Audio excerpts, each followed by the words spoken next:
Alors il y a une chose qui est vraiment navrante qui se passe actuellement dans le football français, c'est la recrudescence d'une forme de violence avec des pétards, les bombes agricoles, des pétards, des fumigènes dans les stades.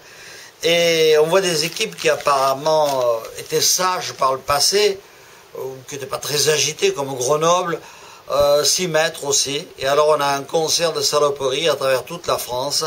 On a eu Grenoble, on a eu Nice, on a eu qui encore? On a eu Paris à Monaco. Enfin bref, et tout cela se déroule comme s'il n'y avait pas de loi, comme s'il n'y avait pas de conditions d'accès dans les stades.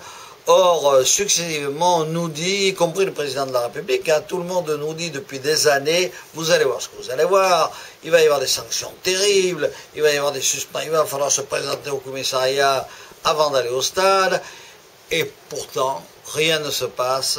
Il y a, c'est vrai, quelques gens qui sont interdits de stade, mais en fait, le collectif, c'est avec la foule est barbare et conne, et là, les gens qui font partir des fumigènes, ils sont une tapée dans un stade, ils interrompent le match. Alors, ce qui serait chouette quand même, c'est de les priver de match.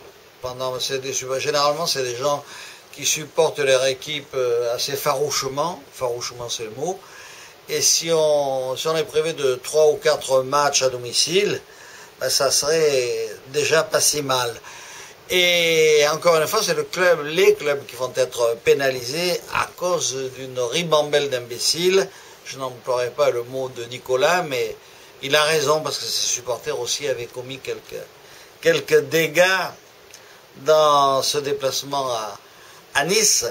Les Niçois qui habituellement sont assez agités, là qui ont fait la grève du spectacle le week-end dernier, là ils ont été dépassés par les Montpelliérains. Donc c'est l'escalade de la violence, c'est scandaleux, minable, et on le regrette vraiment, profondément, et j'espère qu'on va vraiment prendre ce problème à bras le corps et trouver des sanctions efficaces. On y est arrivé ailleurs, pourquoi pas chez nous?